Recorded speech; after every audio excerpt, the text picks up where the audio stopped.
Hello dear friends, आपलं स्वागत आहे लर्न विथ तुषार या यूट्यूब चॅनलमध्ये. आपण लास्ट लेक्चरमध्ये ट्रान्सलेशन, ट्रान्सलोकेशन अँड ट्रान्सक्रिप्शन पाहिलेलं होतं.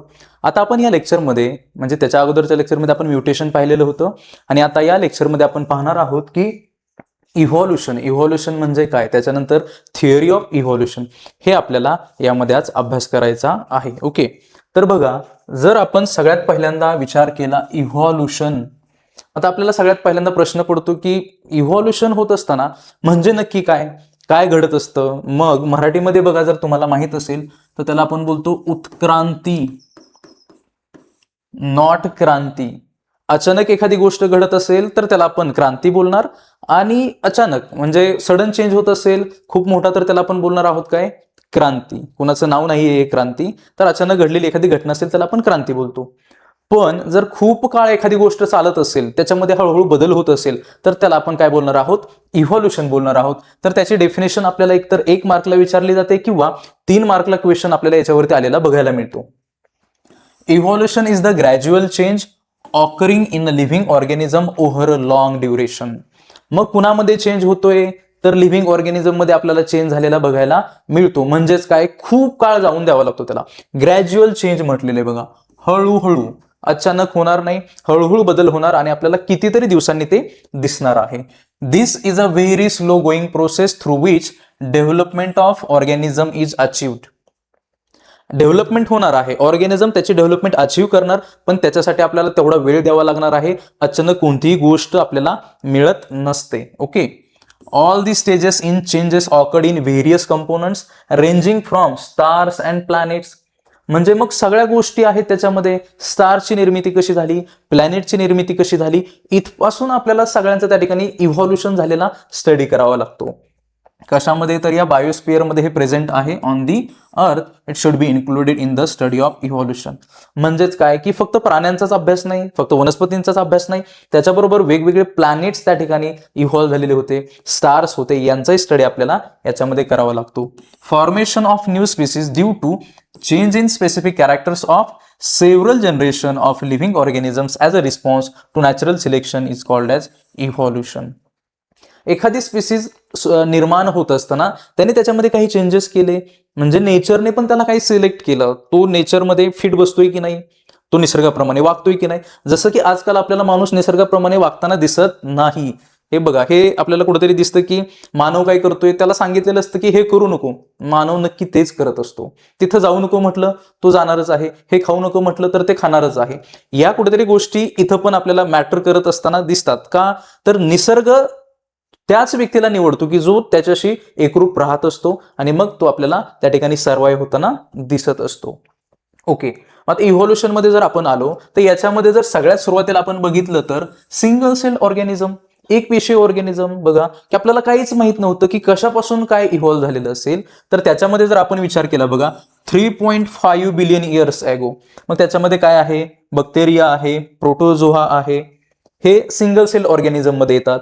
त्याच्यानंतर जर आपण सिंपल इनव्हर्टिब्रेट्स पाहिले, आता इनव्हर्टिब्रेट्स आपण कुणाला म्हणणार की ज्यांच्या पाठीमध्ये आपल्याला कणा दिसत नाही, त्यांना आपण बोलतो इनव्हर्टिब्रेट्स. मग ते कधी अस्तित्वात आले, 600 मिलियन इयर्स ॲगो, ज्याच्यामध्ये जेलीफिश आणि वर्म याला इन्क्लूड केलं जातं. त्याच्यानंतर आहेत फिशेस, त्यालाच आपण बोलतो पायसेस असं. मग ते कधी आपल्याला इव्हॉल्व्ह झालेले बघायला मिळतात, 500 मिलियन इयर्स ॲगो, त्याच्यामध्ये फक्त फिशेस आहेत.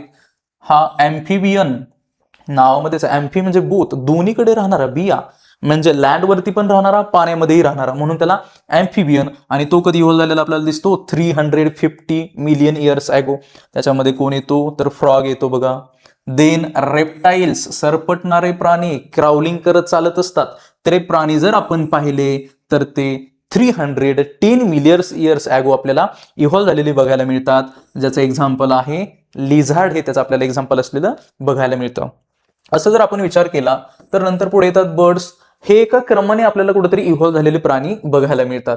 150 मिलियन इयर्स ॲगो, जिथं आपल्याला डायग्राम मध्ये दिसतोय, हा जो पिजन आहे तो 150, म्हणजे फक्त पिजनच नाही तर बाकीचे सगळे जे बर्ड्स होते ते 150 मिलियन इयर्स ॲगो आपल्याला डेव्हलप झालेले बघायला मिळतात. देन मॅमल्स, आता जनरली आपण मानवाला पण ह्युमन म्हणजे ह्युमनलाच आपण मॅमल्समध्ये पण इन्क्लूड करतो. ते कधी इव्हॉल्व्ह झालेत बघा, बऱ्यापैकी बाकीचे जे मॅमल्स आहेत ते 65 मिलियन इयर्स ॲगो. मग ज्याच्यामध्ये काऊ असेल, हॉर्स असेल, डॉंकी असेल, बफेलो असेल, हे सगळे आपल्याला त्या ठिकाणी इव्हॉल्व्ह झालेले बघायला मिळतात. आणि लास्ट कोण असेल, human, 2 million years ago. Present आपण म्हणतो 20 लाख वर्षांपूर्वी ह्युमन अस्तित्वात आलेला होता. आणि हा जो सगळा आपल्याला चार्ट दिलेला आहे, हा जो आहे तो पूर्ण आपल्याला दिसतो कशामध्ये, की पहिल्यापासून कुणाची निर्मिती झाली हे आता आपल्याला माहित झालं, पण अगोदर आपल्याला काय करावं लागत होतं, की असं झालेलं असेल हे आपल्याला सांगावं लागत होतं. ओके, नेक्स्ट बघा, 3.5 billion years ago life had been not existence on the earth. किती छान असेल. 350 कोटी वर्षांपूर्वी काहीच नसणार आहे पृथ्वीवरती. काहीच नसणार म्हणजे ना प्राणी असेल, ना प्रोटोझोआ असेल, बॅक्टेरिया असेल, ना मॅमल असेल, ना ह्युमन असणार आहे. एकदम पृथ्वी शांत असणार आहे. बघा, ज्यावेळेस सगळे हे आले त्यावेळेस पृथ्वीचा कुठेतरी आपल्याला एक काहीतरी त्याच्यामध्ये पोल्युशन वगैरे व्हायला लागलं आणि पृथ्वीचा ऱ्हास होताना दिसतोय. मग त्यावेळेस जर विचार केला की त्यावरती काहीच नव्हतं, कुठेच अर्थवरती काहीच बघायला मिळत नव्हतं. At the beginning there may have been only a simple elements in the ocean on the earth. काही सिंपल एलिमेंट्स असतील, कार्बन असेल, हायड्रोजन असेल, ऑक्सिजन असेल किंवा बाकीचे जे काही गॅसेस असतील, एकदम सिंपल आपल्याला त्या ठिकाणी एलिमेंट्स बघायला मिळतात. Simple type of organic and inorganic compounds may have been formed. मग आपल्याला माहिती आहे की जे मिक्सचर असेल त्याच्यापासून आपल्याला बनलेले असतील. Complex compounds like proteins and nucleic acid may have formed over a long period from those simple compound. मग आपल्याला माहिती आहे की जे सिंपल कंपाऊंड असतील त्याच्यापासूनच आपल्याला कॉम्प्लेक्स पदार्थ तयार झालेले बघायला मिळणार आहेत. असं होणार नाही की अचानक डायनोसॉर आला आणि त्याच्यापासून छोटे छोटे प्राणी तयार व्हायला लागले, तर असं होणार नाही. ओके, जर आपल्याला हे लक्षात ठेवायचं असेल तर बघा की सगळ्यात पहिल्यांदा जे छोटेसे इलेमेंट होते त्यांचं रूपांतर कशामध्ये झालं, सिंपल कंपाऊंड्समध्ये. त्याच्यापासून मग फॉर्म काय झाले, प्रोटीन प्लस DNA. मग हे कशाला लागतात, सेलचं जे काही फंक्शन असेल ते करण्यासाठी आपल्याला सेल त्या ठिकाणी लागते. आणि मग जी फर्स्ट सेल किंवा लाईफ असेल हे असं तयार झालेलं असेल असं आपल्याला काही थिअरीजमधून कळत असतं. Okay, first primitive type of cells may have been formed from the mixture of different types of organic and inorganic compounds. या सगळ्यांचं मिक्सचर झालं, म्हणजेच इनऑर्गॅनिक कंपाऊंडचं मिक्सचर झालं, ऑर्गॅनिक कंपाऊंड्स एकत्र आले आणि त्याच्यापासून आपल्याला काय फॉर्म झालेलं बघायला मिळतं, फर्स्ट प्रिमिटिव सेल. पहली सेल हमको कब दिखती है, जब मिक्सचर होता है किसका, इनऑर्गेनिक और इनऑर्गेनिक से, और दूसरा है ऑर्गेनिक कंपाउंड से. Number of those cells may have increase at the cost of surrounding chemicals. असंच असतं, आपण पण एखाद्या ठिकाणी गेलो नंतर बघा तिथलं ॲटमॉस्फिअर जर आपल्याला सूट झालं आपण पण त्यानुसार वागायला लागतो. तसंच जसं जसं ॲटमॉस्फिअर त्याला त्या फॅसिलिटीज प्रोव्हाइड करत गेलं, त्या कंडिशन प्रोव्हाइड करत गेलं, तसं तसा त्या सेलचा नंबर काय झालेला बघायला मिळतो आपल्याला, इन्क्रीज झालेला बघायला मिळतो. There may have or had been some differences among those cell according to the principle of natural selection. निसर्ग त्यालाच निवडत असतो, जो फिट राहतो, जो अभ्यास करणार आहे तोच पास होणार आहे. बाकीच्याला आपण टाटा बाय बाय म्हणणार. मग का, तर अभ्यासच करणार नसेल तर तो एक्झाममध्ये पास होणार नाही. तसंच निसर्गातल्या ज्या काही गोष्टी आहेत त्याच्यासाठी जर आपण फिट असेल, तिथं जर ऍडजस्ट केलं तर आपल्याला नेचर सिलेक्ट करणार आहे आणि आपली त्या ठिकाणी पॉप्युलेशन वाढवण्यामध्ये त्याचा रोल असणार आहे. Some may have shown good growth. चांगली ग्रोथ, गुड ग्रोथ दाखवू शकतात ते जर त्यांनी निसर्गाप्रमाणे वागले तर. And some may have perished which could not adjust with the surrounding. मग काय होणार आहे की त्याच्यानुसार ते काय होणार नाही, ऍडजस्ट जर सराउंडिंगला झाले नाहीत तर आपल्याला ते काय झालेले बघायला मिळतात, पेरिस्ट म्हणजेच नष्ट होणार आहेत. आपणही अभ्यास नाही केला तर आपल्यालाही त्या ठिकाणी काय करावं लागणार आहे, परीक्षेमध्ये फेल व्हावं लागणार आहे. ओके, मग बघा ऑर्गॅनिक आणि इनऑर्गॅनिक सेलचं आपल्याला त्या ठिकाणी काय झालेलं बघायला मिळतं, मिक्सचर आहे. त्यांच्यापासून आपल्याला सगळ्यात पहिली सेल दिसते प्रिमिटिव्ह, त्याचंच रूपांतर होतं सेल डिव्हिजनमध्ये. सेल डिव्हिजन म्हणजे एकाच्या दोन, समजा आपण सेल डिव्हिजन कन्सिडर केले, 1 त्याच्या 2, 2च्या 4, 4च्या 8, 8च्या 16, 16च्या 32 अँड सो ऑन. अशा आपल्याला सेल्स त्या ठिकाणी तयार झालेल्या बघायला मिळणार आहेत. मग व्हेरिएशन म्हणजेच काय बघा, जर आपण वेगळे, जर प्राणी एकमेकांपासून वेगळे दिसत असतील, वनस्पती वेगळ्या असतील, तर त्यांच्यामध्ये ज्या गोष्टी घडतात त्यांचा जो अपीअरन्स आहे तो व्हॅरी करत असेल, एकमेकांसारखे प्रॉपर दिसत नसतील, त्यांच्यामध्ये फरक असेल तर त्याला आपण बोलतो व्हेरिएशन. मग नेचर त्याला सिलेक्ट करणार, राहिलेले ते सर्वाईव्ह होणार आणि आपण मग काय म्हणणार की या प्रकारे आपल्याला हे याच्यामध्ये कुठेतरी इव्हॉल्युशन झालेलं बघायला मिळतं. Okay. At present, crores of species of plants and animals with huge diversity regarding shape and complexity are present on the earth. खूप मोठ्या प्रमाणामध्ये आपल्याला डायव्हर्सिटी बघायला मिळते. कुठे? या पृथ्वी तलावरती. आपण छोट्या अॅनिमल पासून मोठा अॅनिमल आपल्याला बघायला मिळतो. तसा विचार केला तर बघा, एखादं छोटंसं प्लांट असेल, ॲट दी सेम टाइम जर आपण दुसरीकडे कुठे पाहिलं तर मोठ्या प्रमाणामध्ये आपल्याला प्लांट असलेलं बघायला मिळतं. मग बघा, animal diversity ranges from unicellular amoeba and paramecium to man and giant whale. जर युनिसेल्युलर पासून आपण सुरुवात केली तर अमिबा हा युनिसेल्युलर आहे, पॅरामेशियम पण आपल्याला युनिसेल्युलर दिसतो. ॲट दी सेम टाइम आपल्याला जायंट व्हेल आणि ह्युमन त्या ठिकाणी आपल्याला अस्तित्वात आलेला बघायला मिळतो. जर आपण डायग्राम मध्ये पाहिलं तर बघा, जे प्लांट आहेत, मग आपण म्हणू शकतो की हा जे आहे ते काय, क्लोरेला. एकदम सिंपल आहे, जे की प्लांट म्हणजे आपण बोलू शकतो की अल्गी. अल्गी आहे, प्लांट मधील खूप छोटासा पार्ट. आणि ॲट दी सेम टाइम आपल्याला ह्याच्यातला काय दिसतो, बनियान ट्री हा खूप मोठा दिसतो. म्हणजे जर सगळीकडे आपण बघायला गेलो की खूप ह्यूज प्रमाणामध्ये डायव्हर्सिटी आपल्याला त्या ठिकाणी बघायला मिळते. मग असं का बरं, आपल्याला खरं तर प्रश्न पडला पाहिजे की असं का होत असेल, पण आपल्याला हा प्रश्न पडत नाही. ओके. नेक्स्ट बघा, the life exist on the earth everywhere from equator to both the poles. Life सगळीकडे आहे, कुठं नाही असं नाहीच. तरी पण आपल्याला लाईफ नकोशी का वाटते हेच कळत नाही. म्हणजे जर आपण प्लांट्सचा विचार केला तर प्लांट्स पण सगळीकडे आहेत, ॲनिमल्स पण सगळीकडे आहेत, मग इक्वेटोरला पण आहेत, ॲज वेल एज त्या सगळ्या पोलला पण आहेत. आपण जर बघितलं तर इथे म्हणजे समजा आपण नॉर्थ पोलला गेलो तिथेही ॲनिमल आहेत, साऊथ पोलला गेलो तर तिथेही आपल्याला ॲनिमल असलेले बघायला मिळतात. बघा, एव्हरीवेअर आपण जिकडे जाईल तिकडे अर्थवरती आपल्याला डायव्हर्सिटी किंवा लाईफ एक्झिस्ट असलेले बघायला मिळणार आहे. मग हेच तर आपल्याला इव्हॉल्युशनची कुठेतरी खासियत असलेली बघायला मिळते. Okay. Organisms are present at all the places like air, water and rock etcetera. मग सगळीकडे फक्त नॉर्थ पोललाच आहे का साऊथ पोललाच आहे किंवा इक्वेटोरलाच आहे, तर असं नाही. लाईफ आपण जर पाहिलं तर बघा कुठे आहे, मग नॉर्थ पोलला आहे, इक्वेटोरला आहे, एअरमध्ये आहे, रॉक्समध्ये आहे, त्याच्यानंतर सॉइलमध्ये आहे. आपण जिकडे पाहणार आहोत त्या ठिकाणी आपल्याला एअर असलेले किंवा एअरमध्ये म्हणा किंवा वॉटरमध्ये, लँडमध्ये ऑर्गॅनिझम्स असलेले बघायला मिळतात. Humans have shown curiosity about origin of life and reasons for such a great diversity in life present on the earth since ancient period. Ancient period पासून आपल्याला एक क्युरॉसिटी असते, कशाची, की लाईफ कशी निर्माण झाली असेल. आता जर आपण पाहिलं तर आपल्याला अजिबात क्युरिओसिटी राहिलेली नाही. मग आत्ताच्या जर आपण जनरेशनला विचारलं की असं तुम्ही एखादी गोष्ट काय करू शकता, एखाद्या गोष्टीवरती थिंकिंग करू शकता का, तर त्यांना सांगता येत नाही. म्हणजे अगोदरचे लोक विचार करायचे की जाणून घ्यायचं की हे कसं असेल, ते कसं असेल. आता सगळ्या गोष्टी आपल्याला डायरेक्टली मिळतात, म्हणजे ऑलरेडी अवेलेबल आहेत. त्याच्यामुळे आपल्याला काय होतं की उत्सुकताच नसते, क्युरिओसिटीच नाही. आता जरी जे कोणी हेरिडिटी आणि इव्हॉल्युशन शिकत असतील त्यांना जर विचारलं की इव्हॉल्युशन कसं झालं असेल, पहिल्यांदा माणूस कसा अस्तित्वात आला असेल, कोणालाच प्रश्न पडत नाही. मग प्रश्न पडला नाही म्हणजेच आपल्याला त्या ठिकाणी आन्सरही मिळणार नाही. Different theories about origin and evolution of life have been proposed till today, of which theory of gradual development of living being or living organism is accepted. खूप लोकांनी थिअरी मांडायचं काम केलं, पण असं झालं की ऍक्सेप्ट करताच आले नाही कोणाला, प्रत्येक वेगवेगळे सांगत गेले. मग एक साधी थिअरी त्या ठिकाणी ऍक्सेप्ट केली, काय की ग्रॅज्युअल चेंज जो होणार आहे, ग्रॅज्युअल डेव्हलपमेंट जे लिव्हिंग ऑर्गॅनिझम मध्ये होणार आहे त्याच ठिकाणी ते म्हणजेच त्यांच्यामध्ये होणारे चेंजेस, यालाच आपण कन्सिडर काय केलं, त्या ठिकाणी इव्हॉल्युशन असं कन्सिडर केलं. मग आपल्याला एक चार्ट दिलेला आहे बघा, ज्याच्यामध्ये लिहिलेलं आहे a peek into the history. मग many philosopher and religious scholars have been written their views about the formation of life.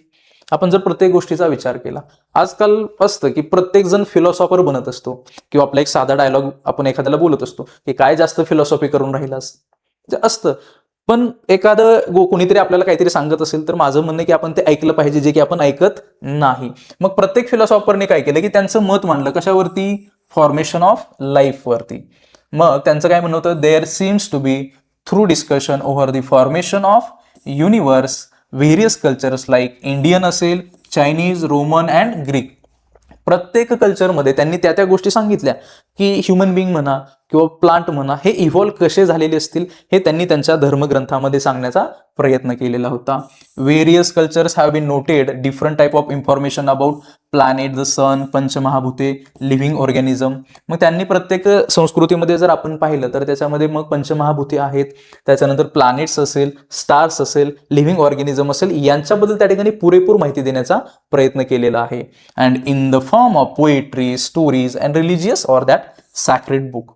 प्रत्येकाने ग्रंथ लिहायला चालू केले, पुराण असतील, कथा असतील, स्टोरीज असतील, या सगळ्या गोष्टीमध्ये त्या ठिकाणी आपल्याला कुठेतरी इव्हॉल्युशन कसं झालं याची माहिती आपल्याला बघायला मिळते. ओके, नेक्स्ट आहे बघा थिअरी ऑफ इव्हॉल्युशन.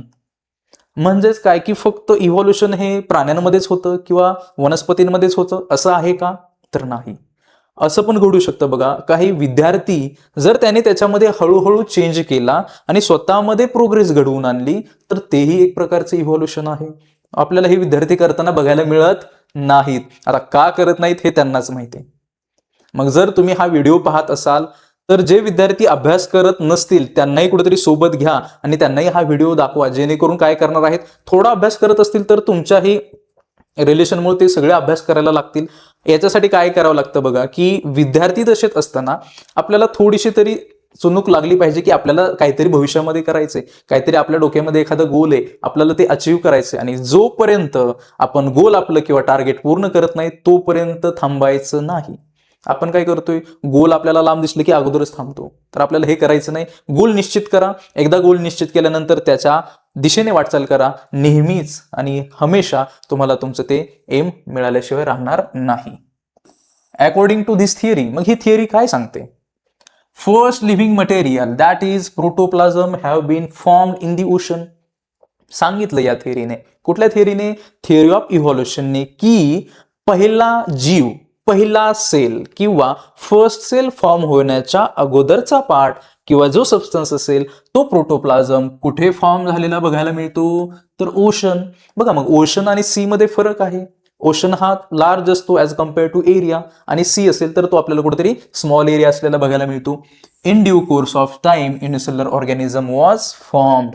मग युनिसेल्युलर ऑर्गॅनिझम फॉर्म्ड होण्याच्या अगोदर त्या ठिकाणी जो पहिला ऑर्गॅनिझम फॉर्म झाला किंवा living material that is called as protoplasm. मग हे बऱ्याच वेळा एमसीक्यूला किंवा फिल इन द ब्लँक्स मध्ये आपल्याला क्वेश्चन बघायला मिळतो. Which is the living material first develop in the ocean. अशा प्रकारचे प्रश्न आपल्याला बघायला मिळतात.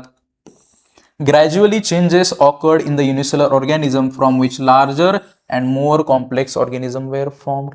मग आता आपल्याला कळालं की प्रोटोप्लाझम तयार झाला, प्रोटोप्लाझम पासून युनिसेल्युलर ऑर्गॅनिझम फॉर्म झाले. आता त्यांच्यापासून काय होणार आहेत? कॉम्प्लेक्स ऑर्गॅनिझम फॉर्म झालेले बघायला मिळणार आहेत. All those changes were very slow and gradual. असंच असतं. आपल्यालाही एका दिवसामध्ये कुठं यश मिळत नाही. त्याच्यासाठी आपल्याला कन्सिस्टन्सी ठेवावी लागते, सातत्य आपल्याला अभ्यासामध्ये लागतं. तर अभ्यासाच्याच बाबतीमध्ये नाही तर आपण बाकीचा जर विचार केला, म्हणजे आपण आपल्या ध्येयामध्ये एखाद्या स्पोर्ट्समध्ये जात असेल तर त्याने खेळामध्ये सातत्य ठेवलं पाहिजे. एखादं कोणीतरी कुस्तीपटू व्हायचं असेल तर त्याने त्याच्या व्यायामामध्ये सातत्य ठेवणं गरजेचं आहे. कोणत्याही क्षेत्रात जायचं असेल तर त्या क्षेत्रात जाण्यासाठी आपल्याला ज्या गोष्टी लागतात त्या आपल्याला कंटिन्यू करणं गरजेचं आहे.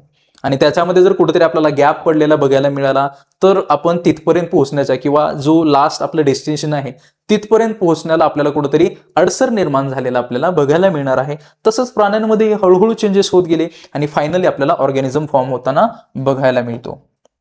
ओके, मग बघा कुठे ओशनमध्ये कोण फॉर्म झालं? तर प्रोटोप्लाझम. मग प्रोटोप्लाझम नंतर कोण आला? युनिसेल्युलर ऑर्गॅनिझम, ज्यालाच आपण काय बोलतो? अमिबा. त्याच्यामध्ये चेंज झाला, हळूहळू चेंज झाला, अचानक नाही.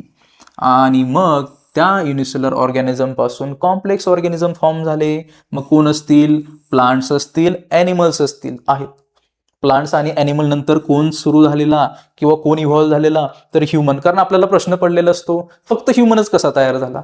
का बरं? हा विचार आपण का करत नाही की एखादं हे प्लांट असेल हे कसं फॉर्म झालेलं असेल?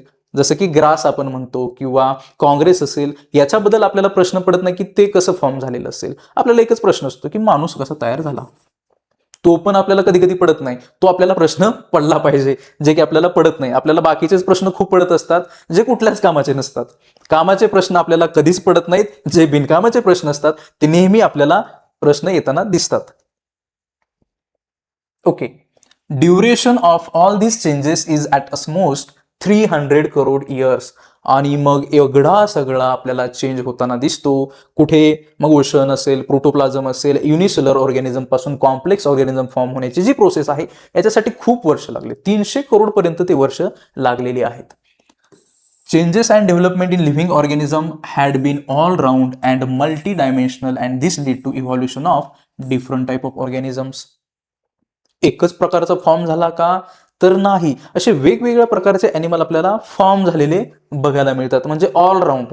फक्त प्लांट्सच नाहीत, फक्त ॲनिमल्सच नाही, तर प्लांट्स असेल, ॲनिमल असेल, फंगाय असेल, मॅमल्स असेल, बर्ड्स असतील, जेवढे काही डायव्हर्सिटी तयार करता येईल पृथ्वीवरती तेवढ्या प्रमाणामध्ये आपल्याला ॲनिमल्स त्या ठिकाणी फॉर्म झालेले बघायला मिळतात. म्हणून तर त्याला बोलतात ऑलराऊंडर. आपल्यामध्ये पण ऑलराऊंडर असतात, त्याला सगळ्या गोष्टी येतात आणि ऑलराऊंडर माणसाने जीवनात असणं गरजेचंच आहे. एकच गोष्ट येत असेल तर ती तरी आपल्याला परफेक्ट येणं गरजेचं आहे. आता काही जण असतात त्यांना कोणतीच गोष्ट जमत नाही, तर माझं म्हणणं आहे की एक एक गोष्ट तरी त्या ठिकाणी आपल्याला कुठेतरी जमणं गरजेचं आहे.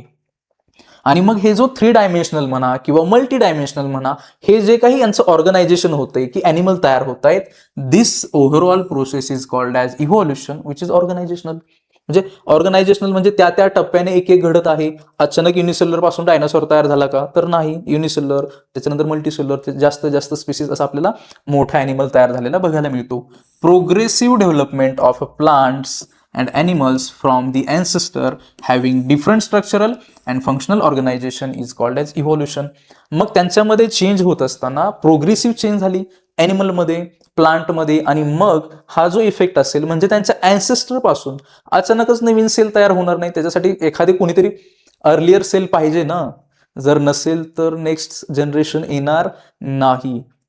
हे आपल्याला कुठेतरी थिअरी ऑफ इव्हॉल्युशन शिकावं लागतं. इव्हॉल्युशन म्हणजे काय? तर आपण फक्त ते पुस्तकापुरतं मर्यादित न ठेवता कुठेतरी त्याच्या पलीकडे बियॉन्ड द जाऊन कुठेतरी आपल्याला विचार करणं त्या ठिकाणी गरजेचं आहे. आजच्या लेक्चरमध्ये आपण एवढंच पाहणार आहोत, evolution and theory of evolution. Okay.